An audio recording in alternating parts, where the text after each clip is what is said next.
Yeah, so narrative is to do with story. That means techniques that people use in story writing. So these are the most specific to descriptive and narrative writing, which is what the course is about. Yeah, so one is stream of consciousness. This is to do with a certain type of style, and it's one of my personal favorite styles, but it's very difficult to get used to at first, and it only works. I think you can only really write in this style if you're quite an emotional, sensitive person, and you're quite the way you experience the world is quite emotional because that's just kind of how it comes across.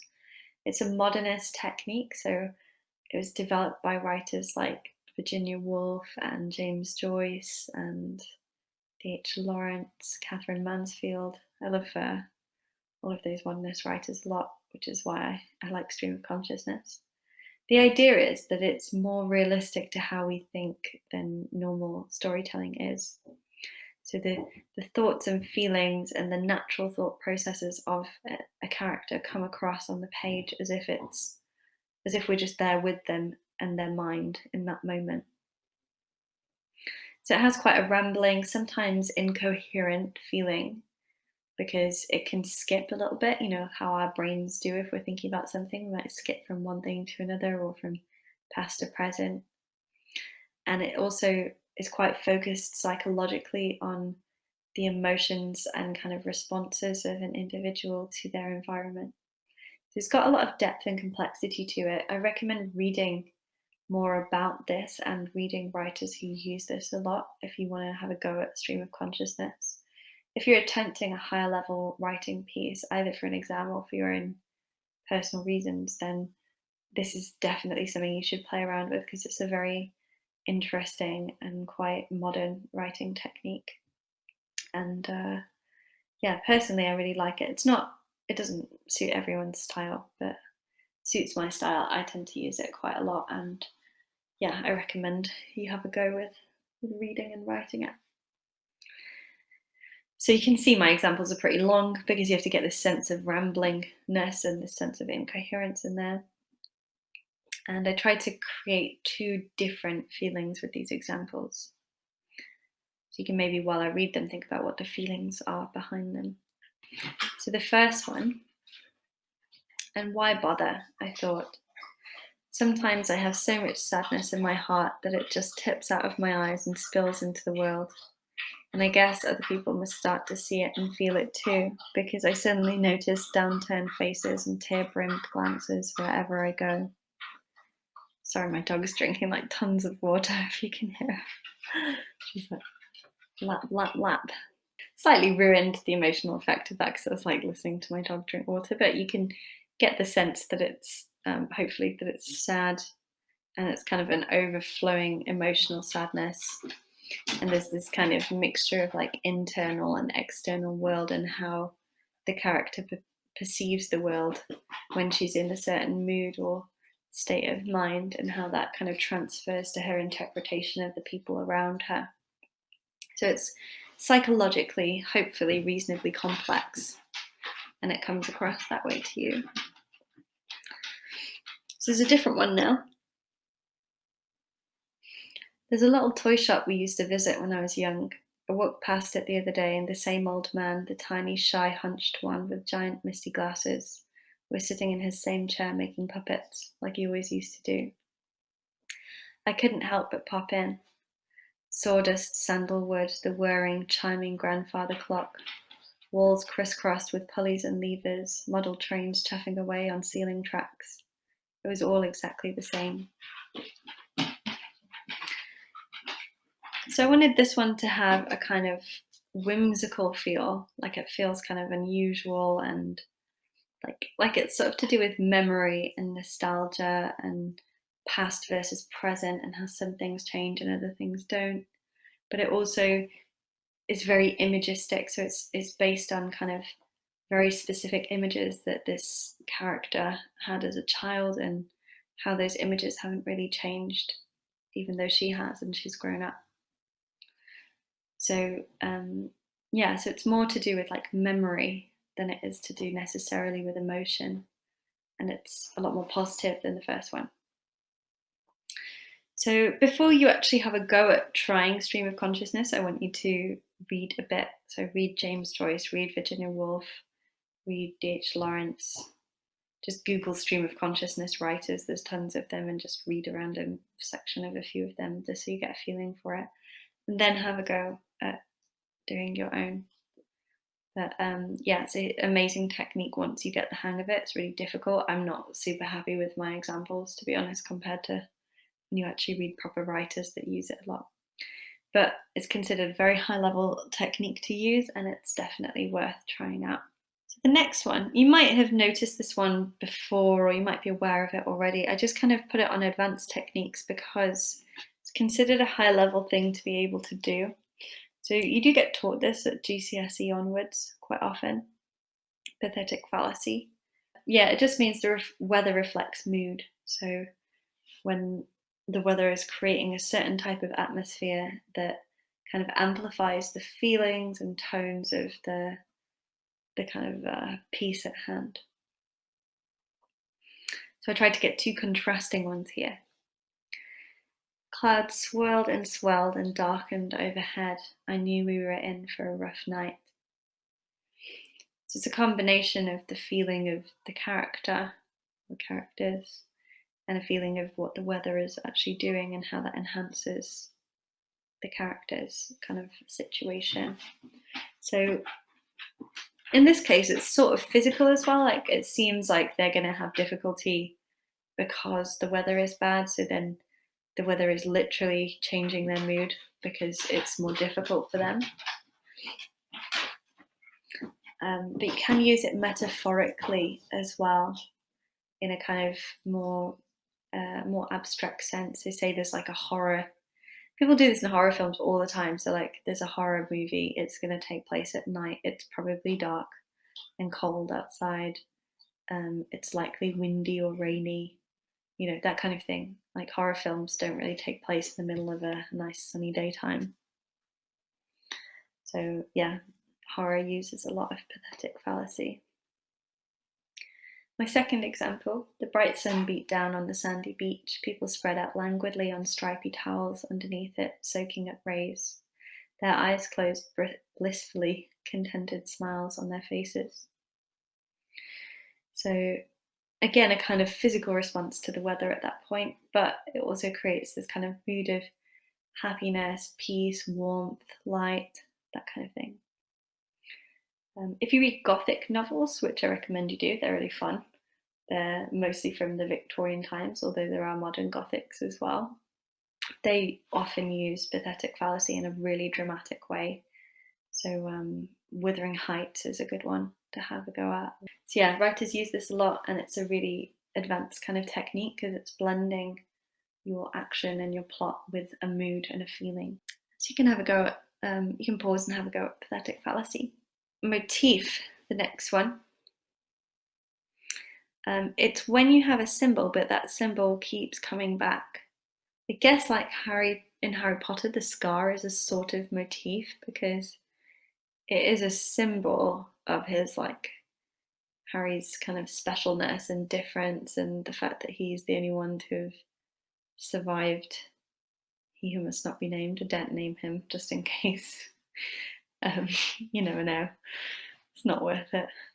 Yeah, so anyway, this scar that Harry Potter has on his head, every so often it kind of comes back into the stories of Harry Potter. If you read them, it's like Harry's scar was throbbing and aching, or he had a headache, or the scar was really visible under his messy hair, or that kind of thing. She describes it quite a lot. So that's what we call a motif, because it's an image and a symbol that keeps coming back, and it has importance. So it keeps reminding us Harry's special, Harry's different, Harry's powerful, Harry's good, and he can defeat evil. All of these messages that are embedded within the narrative of Harry Potter are symbolized by this motif of the scar. So you can't really express a motif within a single line of writing in a story. It has to keep coming back. But with that in mind, I tried to show sort of indications within writing of what something might be with a motif. Kind of stole one a little bit from Gatsby, if you've ever read Gatsby. It's really, really good. Read it if you haven't already. I think I use it in other parts of this course as well, so you've at least read tiny little bits of Gatsby if you've done the course. So yeah, read the rest of it. Yeah, so the first one, there it was again, a single white rose someone had placed silently on my doorstep. The word again and the kind of image of the rose, I thought would signify that this is a motif within that story. And you can see that it's symbolic because roses, naturally, they have lots of symbolism. Lots of flowers have different symbols behind them. So do learn that because you can use those in your writing really effectively. Like roses symbolize love, lilies symbolize death, that kind of thing. And then color symbolism as well. So colors represent different symbols. White is kind of purity, innocence, peace, that kind of thing. Um, yeah, so this is an example of one type of motif. This is a different one. The light at her window came on every night at 10 o'clock sharp. I used to stare up at it, hoping to catch a glimpse of her silhouette. So this is the one I saw from Gatsby, because in the story he has this green light that he stares at and it represents hope, and it's kind of the light at the end of the garden of the girl he loves. Another example of a motif there. So it has to recur, it has to happen multiple times. So next time you try and write a bigger piece, have a go at writing a motif. It's kind of hard to do in a single sentence, and mine aren't exactly motifs by themselves, so I wouldn't have a go at it now. Just be aware of it and try it next time you do an extended piece of descriptive or narrative writing. So, two left. This one you may have heard of. It's very important for writers nowadays to use this if they want to create a good access to a character. They want their audience to really understand the personality of a character. So you'll see it a lot in modern writing, free and direct discourse, and it's considered a very high level thing to be able to do because you use it when you've got third person writing, but you want to get a first person feeling across. So it's a way of getting a first person feeling into a third person text. So the idea is that even though we're writing he, she, it, you can get this kind of personal, emotional connection still to the characters. So, two examples. She put down her pen and thought for a minute. How was she ever going to write him a decent letter, one that really expressed what she wanted to say? It was a pointless task. So that's not the narrator talking, even though it's in the narrative. There's obviously the thoughts in her own head, whoever she is. These are not real stories that I've taken these descriptions from, by the way. I just sat down and wrote them. So they're all fragments of stories that don't exist, that probably never will exist, which is kind of weird. But yeah, this person, she, whoever she is, the description here, the prose, is actually describing her inner feelings and thoughts. It's not the narrator's voice coming through, but it's the character's own voice. So hopefully you can see that. It takes a little while to get used to free and direct discourse. And then we have Jim walked out of the classroom calmly, but as soon as the door shut behind him, he started to run. The teacher was a no-good liar, and she knew it. What's more, she knew he'd figured it out. There must be evidence of the truth here somewhere. He just needed to find it in time. It's a very different feeling, more action-packed, more kind of time-pressed and anxiety-ridden. The same sort of thing. So Jim is thinking the teacher's a no good liar. She knows it. What's more, she knows I know. There has to be truth here somewhere. I just need to find it in time. That's what Jim's thinking. But it's still written in third person as a form of free indirect discourse. So I definitely want you to have a go at practicing this on multiple occasions until you get a good feeling for it. Try and notice it when you're reading things as well that contain it. And then finally have a go at writing it in your descriptive or narrative passages.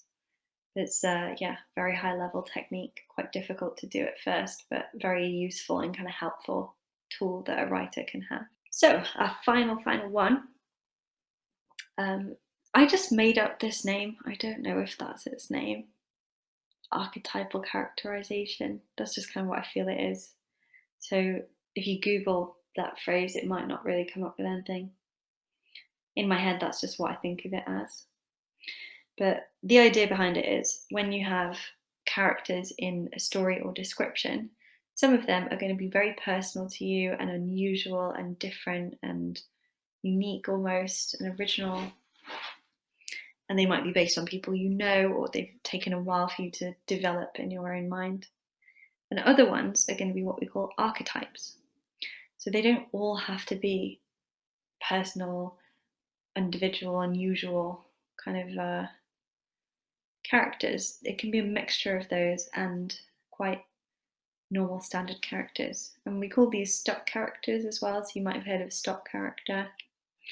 But basically, there's types of characters that we already know about from stories. We've seen them before in things, and we know what kind of person they're going to be like, and we sort of can predict how they're going to act and what type of situations they're going to find themselves in. So, the monster or the evil villain. These are two that I went for in my examples. But you could have the princess or the innocent little child or the like sort of grumpy old man, those kinds of things. They're just like standard types of characters, and you can draw on those and especially use them to flesh out your narratives or your descriptions. So don't just rely on archetypes, but do use them alongside other characters that you've created that are more unusual and personal. So a couple of examples. The great fat ogre glared at us, his weepy, dull eyes squinting in anger. People probably seen, you're aware of monsters. I kind of stole dull eyes from Frankenstein. There's a description of the monster in that with dull eyes. That's quite archetypal as well. It's quite sort of like embedded in our knowledge of what we expect from a monster. And then the last one, her sharp black nails complemented the straight black hair and dark lipstick, which were all offset against her pure white complexion. Her eyes were the darkest of all, and they looked haughtily around the room, full of malice. So I'm going for maybe a Maleficent type character, like some evil woman, basically, some dark-haired evil woman. Mrs. Coulter in Northern Lights, or Maleficent, or I'm trying to think of other evil, Bellatrix in Harry Potter. There's just loads of them. If you go back into fairy tales, there's tons of them in fairy tales as well. Most of these archetypes actually come from fairy tales, so if you are interested in these, read lots of traditional comedies, because we get archetypes from comedies, and then read lots of traditional comedies will be plays, so you want to kind of see them, be aware of reading a play, or fairy stories, fairy tales. They're really good ideas for how to pick up archetypes. So I want you to have a go at maybe 2 different archetypes yourself. Just really quickly sketch them out in your head and just think about how you would use them maybe within the wider scope of your story. And then that concludes our advanced writing techniques lesson. So I've just bombarded you with a ton of techniques. Definitely practice these. It takes time to get used to them. I didn't learn all of these at once in an hour or however long it's been. I'm not expecting you to just, you're good at them and you can do them now. You have to practice them and notice them in reading and writing of others and so on. This is an introduction to that type of stuff. Just take it further, try and notice it in writing and use it in your own as well and experiment. And if you find it hard at first, just keep going because, I found free and direct discourse really hard at first, for example, and now I can sort of write it okay. But they're not things that you can just do off the bat usually. If you can, then you're probably a genius and you don't need this. You don't need me to teach you. You can just go off and be a writer. Anyway, I'll stop rambling now because it's been quite a long lesson and you're probably quite tired. But thanks for concentrating that long, and hopefully this has been really useful for you. So thanks for listening, and I'll see you guys soon.